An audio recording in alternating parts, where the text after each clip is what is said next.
Rise up, ఇంతవరకు పాట పాడారు. లే నిలబడు, లే నిలబడు. ఎప్పుడు నిలబడతావు ఇంక నువ్వు? నీ చరిత్ర. డాక్టర్ బాబాసాహెబ్ భీమ్రావ్ అంబేద్కర్ గారి మాట అన్నారు. ఆయన కూడా ఒక చోట నేర్చుకుందే, మనమే నేర్పాం. The king of this world నేర్పాడు. ఏమన్నారు తెలుసా? చరిత్ర, నీ చరిత్ర తెలుసుకోకపోతే నువ్వు చరిత్రలో లేకుండా పోతావు. ఇది నీ చరిత్ర. ఇది నువ్వు ఈ దేశానికి, ఈ దేశ నిర్మాణంలో నువ్వు సాధించినటువంటి చరిత్ర. డారా యాక్ట్ 1879. డారా అంటే డెక్కన్ అగ్రికల్చరల్ రిఫార్మ్స్ యాక్ట్, దాని పేరు. ఆ రోజుల్లో స్వరాజ్యం లోకమానుడు ఉన్నాడు కదా ఆయన అన్నాడు, ఏమన్నాడు? ఆయన ఎందుకు అంతటానికి, ఎవరికి? పేదలు, బడుగు బలహీన వర్గాలు వెళ్ళి దాన్ని ఏమంటారు, దున్నుకుంటామయ్యా అంటే, సరే దా. అదేదో ఆ రోజుల్లో సినిమా వచ్చింది. సబ్బు పౌడరు చూపించి వాళ్ళ దగ్గర భూములు తీసుకునేవాడు. ఆ టైప్ ఈడు. అలా చేస్తూ ఉంటే క్రైస్తవ మిషనరీలు అప్పుడు ఉన్నటువంటి డెక్కన్ ప్రాంతానికి రాజు అయినటువంటి హైదరాబాద్ హయాంలో వాళ్ళ దగ్గరికి వెళ్ళి ఇన్ఫ్లుయెన్స్ చేసి, నో అలా కాదు, అలా ఉండడానికి వీల్లేదు, దే ఆర్ పెసెంట్స్, వాళ్ళకి అంతంత వడ్డీకి రుణాలు ఇస్తే వాళ్ళు ఎట్లా కడతారు? వాళ్ళు ఎలాగూ కట్టలేరు. కాబట్టి డబ్బులేమో ఇచ్చేసి వాళ్ళు కట్టలేని పక్షంలో వాళ్ళ భూములు తీసుకోవటం ఏంటిది? This is not righteousness, this is not right. అది న్యాయం కాదు. ఆయన భుజముల మీద రాజ్యభారం ఉండును. ఆయన భుజములు ఎక్కడ? ఫ్రిడ్జ్లో పెట్టొచ్చుంటాడా? నువ్వే. This is his body. ఇది ఆయన శరీరం, ఆయన భుజములు ఇక్కడే ఉన్నాయి. ఆ రోజు వాళ్ళు గుర్తించారు, అది నా బాధ్యత అని గుర్తించి వాళ్ళకి 25 పైసల కంటే ఎక్కువ వడ్డీకి రుణం ఇవ్వటానికి వీల్లేదు అని యాక్ట్ చేశారు. ఈ రోజు కూడా అది అలాగే అమల్లో ఉంది. That is your king. నీ రాజు అది. ఈ దేశాన్ని అలా నిర్మించాడు. శామ్ అగింబాటమ్ అనే ఒక ఆయన గ్రీన్ రెవల్యూషన్ ఈ దేశానికి తీసుకొచ్చాడు. ఆవులు మేము దాన్ని నిమురుతాం, మేము దాన్ని పూస్తాం, మేము దాన్ని కడుగుతాం అనేవాళ్ళు. కొంతమంది సిమ్ కార్డు బాబాలు ఉన్నారు, ఈ మాటలే అంటుంటారు. వాళ్ళకి చేతకాల ఎట్లా ఆవులు పెంచాలి, ఎట్లా డైరీ ఫామ్ తీసుకురావాలి, ఎట్లా అగ్రికల్చర్ చేయాలి. మేము నిమురుతూ ఉంటాం, మాకు అదే కావాలన్నారు. కానీ ఏం చేయాల, చూస్తూ ఉన్నారు ఊరికే. కానీ శామ్ అగింబాటమ్ చూశాడు, ఊరికే నిమరలా పనిచేశాడు. ఎందుకో తెలుసా? యువర్ కింగ్, నీ రాజు భావజాలం వేరు. ఊరికే దాన్ని పట్టుకునేది కాదు ఆయన రాజ్యం. దాని ద్వారా అనేకులకు ఉపాధి, దాని ద్వారా అనేక కుటుంబాలు బాగుపడాలి, అనేక కుటుంబాలు నూతనపరచబడాలి. ఆయన 21వ అధ్యాయం ప్రకటన గ్రంథం 3, 4, 5 వచనాల్లో సింహాసనాసీనుడైన వాడు ఈ విధముగా సెలవిచ్చుచున్నాడు, ఇదిగో నేను సమస్తమును నూతనపరచుచున్నాను, క్రొత్త ఆకాశము క్రొత్త భూమిగా తయారు చేసేటటువంటి అగ్నిలో పుటము వేసి బయటకు తీసినట్లుగా ఈ ప్రపంచాన్ని పునరుత్థానము చెందించే పనిలో నిన్ను నన్ను వాడుకుంటున్నాడు. That is your king. ఆ రాజు వచ్చాడు, ఆ రాజు పని మొదలెట్టాడు. ఎలా మొదలెట్టాడు? ప్రతి సమాజాన్ని పట్టుకోవటం ద్వారా, ప్రతి ప్రభుత్వాన్ని ప్రభావితం చేయటం ద్వారా. ఆనాడు నిమ్రోదు సమయం మొదలుకొని ఈనాడు నరేంద్ర మోదీ గారి ప్రభుత్వం వరకు హీ ఈజ్ ద కింగ్. ఆయనే నడుపుతున్నాడు, ఆయనే చేస్తున్నాడు. మన జీవితాలను మరింత ప్రభావవంతమైనదిగా చేయటానికి ఈరోజు భారతదేశం అన్ని దేశాల కంటే రిలీజియస్ మైనారిటీస్ పైన ఒత్తిడి తీసుకొని రావటంలో, వారిని హింసించడంలో ప్రపంచంలో ర్యాంక్ నెంబర్ 1 మనం. నెంబర్ 1 ర్యాంక్ మొన్నే వచ్చింది. రిలీజియస్ మైనారిటీస్ అంటే మనలను హింసించటంలో భారతదేశం నెంబర్ 1. పాకిస్తాన్ కాదు, ఆఫ్ఘనిస్తాన్ కాదు, సోమాలియా కాదు, ఎవరు కాదు, భారతదేశమే. చచ్చిపోయిన వాళ్ళను కూడా గుంత తవ్వి బయటకు తీస్తున్నారు ఛత్తీస్గఢ్లో. ఎందుకు చేస్తున్నారో తెలుసా? ఇదంతా భయం. ఏంటా భయం? వీళ్ళందరినీ మనుషులు చేస్తున్నారు, వీళ్ళందరూ సమానం అంటున్నారు. మనుష్యత్వం, మతం మనుష్యత్వం ఎదుట నిలబడలేదు, భయం దానికి. మతానికి నిజమైన మనిషిని చూస్తే భయం. నిజమైన మనుష్యులను తయారు చేసేటటువంటి దేవుని రాజ్యం, నిజమైన మనుష్యత్వాన్ని ఈ ప్రపంచంలో వెలుగుగా ప్రకాశింపచేయటానికి పిలువబడినటువంటి దేవుని రాజ్యం. ఆ రాజ్యం నిలబడాలి, ఆ రాజ్యం పోరాడాలి, ఆ రాజ్యం భయంకరమైనటువంటి ఈ ఒడుదుడుకులలో కూడా నిలబడాలి. అలా నిలబడటానికి మీరు, మీ సమాజం, మీ సంఘం పాటు పడాలి. అలా పాటు పడతారని నేను విశ్వసిస్తున్నాను కూడా. ఇకపోతే కొద్ది నిమిషాలు ఒక కంపారిజన్ అనేది ఈ మూడు రాజ్యాలకు, ఒకవైపు ముహమ్మద్ గారు నిర్మించిన రాజ్యం, ఒకవైపు సనాతనంగా ఉన్నటువంటి రాజ్యం, ఇంకొక వైపు క్రీస్తు నిర్మిస్తున్న దేవుని రాజ్యం. ఈ మూడు రాజ్యాలలో ఉన్నటువంటి కొన్ని విషయాలు ఎక్కువ చెప్పను. ఎవరైనా ఆవులిస్తున్నారా అని చూస్తాను, ఎవరు ఆవులించట్లేదు, ఒక్కరు కూడా వాచ్ చుట్టంలా. అంటే నాకు ఆకలి అవుతుందని కూడా మీకు తెలియదా? మీకు అర్థం కాదా? నేను పోద్దా, పడుకోవద్దా, నేను మళ్ళీ రాజమండ్రి పోవాలి, ఊరికన్నలా చెప్పినా, చెప్పకుండా ఉంటే బాగుండేది, ఎవడో కూడా ఆవులించేవాడు. సరే చేద్దాం. సో దేవుని రాజ్యం, ఆ రాజ్యంలో ఆయన పిల్లలముగా, ఆయన మేపు గొర్రెలముగా ఉన్న మనం, ఆ రాజ్యంలో ఉన్నటువంటి ప్రధానమైనటువంటి లక్షణాలు, మిగిలిన రాజ్యాలకు ఈ రాజ్యానికి ఉన్నటువంటి తేడా మీ స్క్రీన్ పైన చూస్తున్నట్లుగా, ఆ రాజ్యం ఏ చేతి సహాయం లేకుండా తీయబడినటువంటి రాయి ఇంతింతై మహాపర్వతమై ప్రపంచములో ఉన్న శక్తులను, అంధకార సంబంధమైన దురాత్మ సమూహముల నుండి మనం విడిపించడానికి కొలస్సీలకు రాసిన పత్రిక 1వ అధ్యాయం 18 నుంచి చదువుతూ వెళితే వచ్చే సారాంశం ఇదే. ఆ ప్రభువు వైలెన్స్, భయంకరమైనటువంటి వైలెన్స్కు ప్రతీకగా ఉన్నటువంటి సిలువను హీ ఫ్లిప్డ్ ఇట్, దాని మీద కాలు వేసుకుని కూర్చుని మరణం. అందరూ అనుకున్నారు 3 మేకలు పీక్కోలేడు. 3 మేకలు పీక్కుండేది కాదు, మనుష్య సమాజానికి పట్టినటువంటి పాపం అనే మేకును, ఆ మేకుకున్న ముళ్ళు, మరణం అనే ముళ్ళును విరిచి పారేయటానికి ఆయన సిలువనెక్కాడు. సిలువనెక్కి ప్రపంచాన్ని మార్చటానికి, ప్రపంచములో దేవుని రాజ్య సువార్త ప్రకటించటానికి, ప్రపంచములో the presence of his countenance, దేవుని సన్నిధి మన మధ్యకు తీసుకుని రావటానికి, ఇమ్మానుయేల్ అనేటటువంటి ఎక్స్పీరియన్స్ మనకి ఇవ్వటానికి, ఆయనే స్వయంగా పగటిలో మేఘస్తంభముగా, రాత్రిలో అగ్నిస్తంభముగా, నీళ్ళిచ్చు బండగా, ఎలా అయితే ప్రపంచములో ప్రతి సమయములోనూ తన ప్రమేయాన్ని మనుష్యుల మధ్యలో చూపిస్తూ వచ్చాడో, పురాతన కాలము మొదలుకొని శాశ్వత కాలము, ఇప్పుడు భారతదేశంలో, ఇప్పుడు మిగిలిన దేశాల్లో, ఇప్పుడు అమెరికాస్, ఇప్పుడు ద హోల్ వరల్డ్ లో తన ప్రమేయాన్ని చూపిస్తున్నాడు. ఆయన ప్రెజెన్స్, ఆయన ఆలోచనలు చూపిస్తూ ఉన్నటువంటి ఈ దేవుడు మనకివ్వబడినటువంటి పిలుపు ఏమిటి అనంటే, ద కాల్ ఆఫ్ అస్, మనకివ్వబడినటువంటి పిలుపు ఏమిటి అనంటే యాక్ట్. మనం న్యాయమును జరిగించాలి, కనికరమును ప్రేమించాలి, అలాగే దీన మనస్సు కలిగి జీవించాలి. ఇదే మనకు పిలుపు. నువ్వు బలులు ఇస్తావా, నువ్వు నీ కొడుకునిస్తావా, నువ్వు నూనె నువ్వు గొర్రెలు అని మతం చెప్తూ ఉంటే, మనుష్యుడా అది కాదు నేను అడిగింది. 3 ఏమడిగాను? న్యాయమును జరిగించుటయు, కనికరమును మీకా గ్రంథం నుంచి చెప్తున్నాను. కనికరమును ప్రేమించుటయు, దీన మనస్సు కలిగి నీ దేవుడైన యెహోవా ఎదుట జీవించుటయు. ఇంతే కదా నేను అడుగుతోంది. That is my Kingdom. నా రాజ్యం అదే. ఆ రాజ్యం నీవు స్థాపించాలి. ఆ రాజ్య స్థాపనలో నువ్వు నేను కలిసి పనిచేయాలి. ఈ రాజ్యంలో చిన్నపిల్లలు, ఆడపిల్లల పట్ల మన వైఖరి ఏమిటి అనంటే, ప్రభు అన్నాడు, నీ కనుదృష్టి తప్పుగా ఒక స్త్రీ మీద పడితే కూడా నువ్వు పాపం చేసినట్లే అని అన్నాడు. కానీ ఈ రాజ్యం, ముహమ్మద్ గారు నిర్మించినటువంటి రాజ్యం, ఆ రాజ్యంలో స్క్రీన్ మీద మీకు కనిపిస్తున్నట్లుగా 9 ఏళ్ల బాలికతో 6 ఏళ్ల వయసులో ఆమెను పెళ్లి చేసుకుని 9 ఏళ్ల వయసులో ఆమెతో శయనించినటువంటి రాజ్యం. అలాంటి రాజ్య నిర్మాణం ముహమ్మద్ గారు చేశారు. అది ఎక్కడుంది? సహీహ్ బుఖారీ వాల్యూమ్ నెంబర్ 7 హదీస్ సంఖ్య 51, 58. 4 పెళ్లి చేసుకో నువ్వు చాలే అని అల్లా చెప్పాడంట ఆయనకి. అది కాదని ఒకేసారి ఆయన 9 మందిని చేసుకున్నాడు పెళ్లి.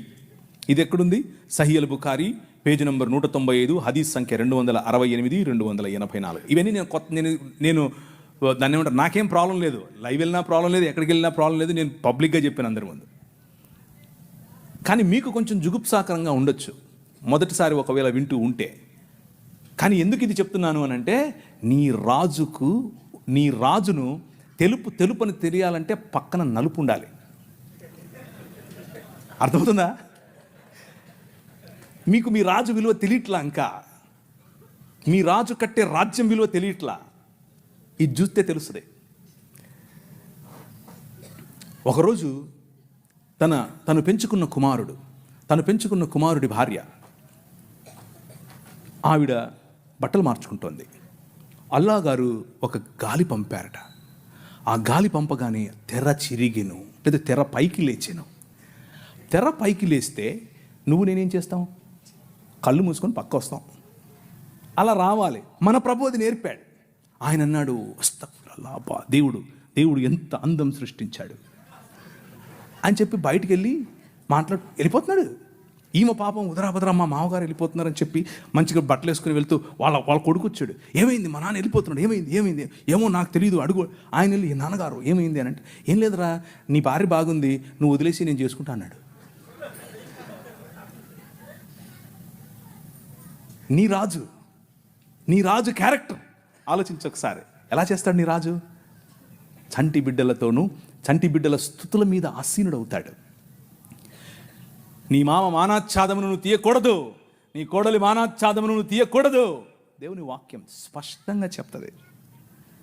వీరు నిర్మించే రాజ్యానికి, నీ రాజు నిర్మించే రాజ్యానికి ఉన్న తేడా అది. ఇవన్నీ చూపించి సనాతనం చున్నలు చూశారా మా దగ్గర ఇలాంటివి ఇలాంటి చెప్తుంటారు. ఓ మాకు తెలియదులే అని. అది కూడా చూద్దాం అన్నాను ఒకరోజు నేను. మొన్న ఒక ఆమె వచ్చింది, తెల్ల జుట్టేసుకుని, ఆమె అంతా అదే ఆస్ట్రేలియన్ లాగా ఉంది. నేను ఆమె ఆస్ట్రేలియన్ అనుకున్నాను.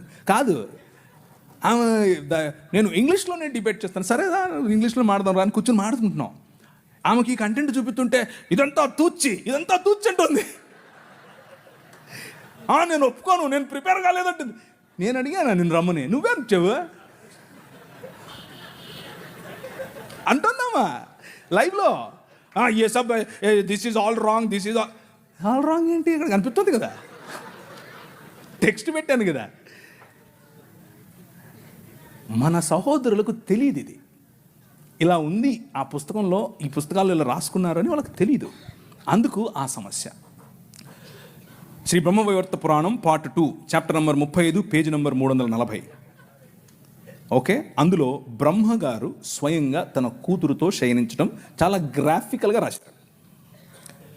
ఋగ్వేదం మండలం 10 సూక్తం 61 వచనం 5 మీకు అక్కడ అండర్లైన్ చేసి చూపించాను. తన కూతురుతో ఆయన పెళ్లి చేసుకోవటం మరియు తన కూతురిని ఆయన అనుభవించడం.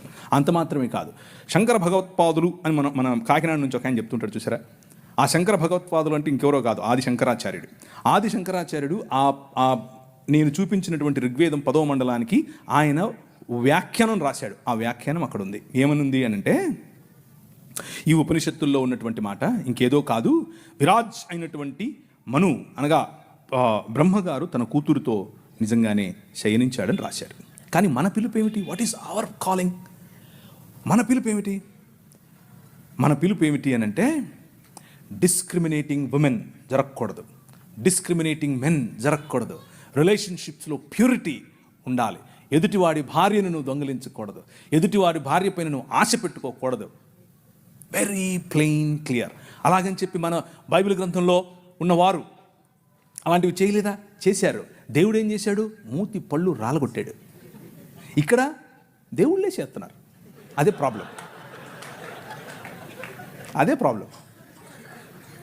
అదే ఆయన నిర్మించే రాజ్యంలో అగ్నిచేత పుటము వేయబడి తీసినటువంటి మానవ సమాజం, మేలిమి బంగారము లాంటి మానవ సమాజం, నిజముగా ఆయన చిత్తానికి లోబడే మానవ సమాజం, ప్యూర్గా ఉండే మానవ సమాజం.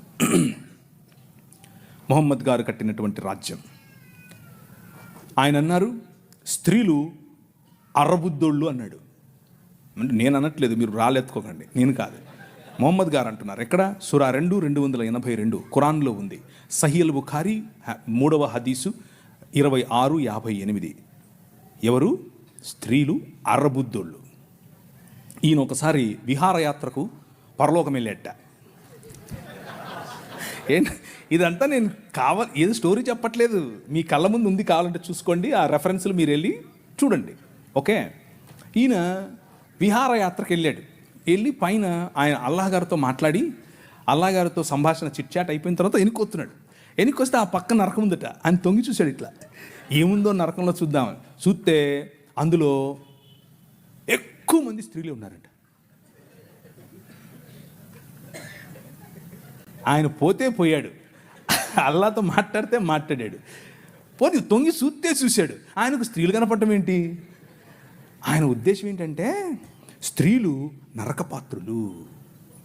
ఎందుకు స్త్రీలు నరకానికి వెళ్తారు అని అంటే ఆయన దానికి ఒక ఉదాహరణ కూడా చెప్పాడు సహీహ్ బుఖారీలో, అలాగే సహీహ్ ముస్లిం. ఏమనంటే పురుషులను వాళ్ళు పాపంలో పడేలా చేస్తారు కాబట్టి వాళ్ళందరూ నరకానికే పోతారని చెప్పాడు. ఇది వారు నిర్మించే రాజ్యం, మన రాజ్యం. నీ ప్రభు, నీ రాజు, నీ రాజు కట్టే రాజ్యం ఏమిటి?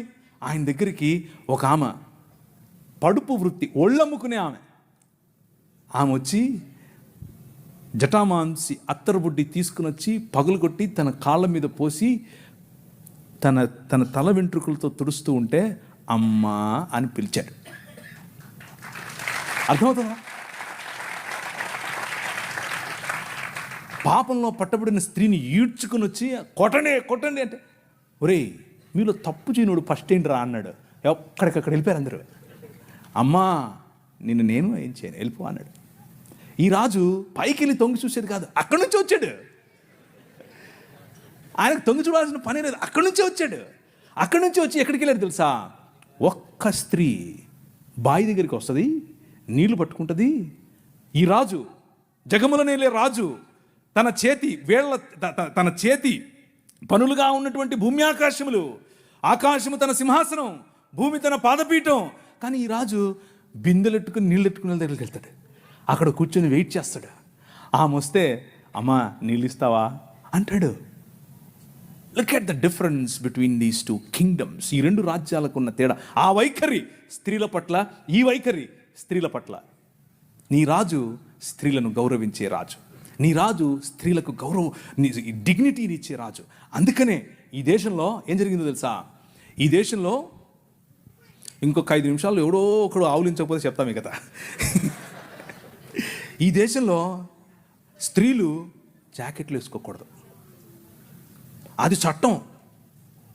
మొన్న రీసెంట్గా సినిమా కూడా వచ్చింది ఒకటి, అదేదో జరగలేదు అనుకుండేరు, అది జరిగింది. అది ఈ దేశంలో ఉన్న చట్టం. ఎందుకు అనంటే మన దేవుడైనటువంటి బ్రాహ్మణుడు నడుచుకుంటూ వస్తే అది ఆడో మగో తెలియాలి కాబట్టి ఇపి చూపించాలి. ఏం లాజిక్ ఇది? ఏం లాజిక్? అవును, ఇది ఎవరికి ముఖ్యంగా బడుగు బలహీన వర్గాలకు జాకెట్లు వేసుకునే అధికారం లేదు అన్నారు. ఎందుకు లేదు? వేసుకోకూడదు నువ్వు అన్నారు. వేసుకుంటే స్తనాలు కోశారు. మీ స్తనాల బరువు చూసి దానికి పన్ను విధించారు. బాగా బలిశావులే కట్టు అన్నారు. కానీ ఒక పేరు చెప్తాను, విన్నోళ్ళు చేయొద్దండి. Charles Mead. నేను వెళ్ళిపోతున్నా.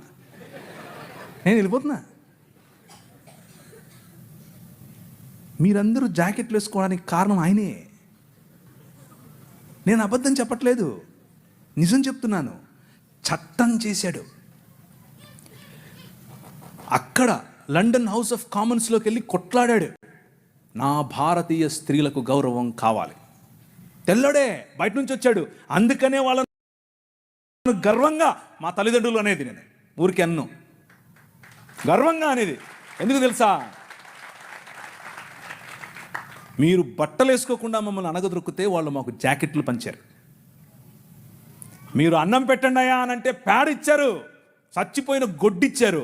వాళ్ళు పనికి భృతి ఇచ్చారు భారతదేశాన్ని నిర్మించటానికి. Charles Mead, church mission society and London mission society, వీరిద్దరి తరఫున కేరళ ప్రాంతంలో నిలబడి ఆయన ఇల్లు, ఆయన బంగ్లాను అలా కాల్చేశారు 3 సార్లు. అయినా కానీ వెనక్కి తగ్గేదిలా. స్త్రీలకు జాకెట్లు. వారిని చూసి నాడార్ సమాజంలో ఉన్న స్త్రీలందరూ జాకెట్లు వేసుకోవడం మొదలు పెడితే, అమ్మా నీకు అంత కొవ్వటే అని పట్టుకుని రోడ్లో వాళ్ళ స్తనాలు కోసి ఊరేగించారు. అయినా కానీ ఆయన అన్నాడు, దేవుని రాజ్యం, దేవుని శక్తి మీ మీద ఉంది, భయపడద్దు, మళ్ళీ కుట్టిస్తానన్నాడు. మళ్ళీ వాళ్ళకి జాకెట్లు వేసాడు. వాళ్ళని చూసి ఈడవ సమాజం వాళ్ళు జాకెట్లు వేసుకోవడం మొదలుపెట్టారు. కేరళ మొత్తంలో విప్లవం. ఏం విప్లవం? జాకెట్ల విప్లవం. జాకెట్ల విప్లవం ఏంటండి బాబు? అవును, అవును. గాస్పెల్, దేవుని రాజ్య సువార్త అని అంటే నువ్వు చచ్చిపోతే పరలోకం పోతావా, నరకం పోతావా, ఈనేసొస్తావా, కూలిపోతావా, ఇక్కడ వరకే కాదు.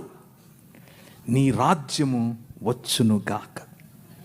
ఇక్కడ ఇప్పుడు ఈరోజు నువ్వు బ్రతికుండగా దేవుని చిత్తము నీ మధ్య నెరవేరాలి. మా అనుదిన ఆహారము మాకు దయచేయి. ఈ దేశంలో ఆహారము లేక అలమటించే క్రమంలో అన్నం పెట్టింది ఈ సువార్త. మనిషిని మనిషిగా చూసింది ఈ సువార్త. చార్ల్స్ మీడ్ కారణం చేత స్త్రీలందరూ ఈరోజు జాకెట్లు వేసుకుంటున్నారు. అంత మాత్రమే కాదు, జాకెట్లు వేసుకుంటూ ఉంటే ఇప్పుడు వచ్చి మనకు శుద్ధ నీతులు చెప్తున్నారు. మీరు పాశ్చాత్య డ్రెస్సులు వేసుకోవాకండి. ఏంది, అసలు డ్రెస్సులే వేసుకోవద్దన్నారు మొన్నటిదాకా, ఇప్పుడేమో పాశ్చాత్య డ్రెస్సులు అంటున్నారు. చూసావా, మన రాజ్యం, దేవుడు నిర్మించే రాజ్యం, అది ప్రభావవంతమైన రాజ్యం.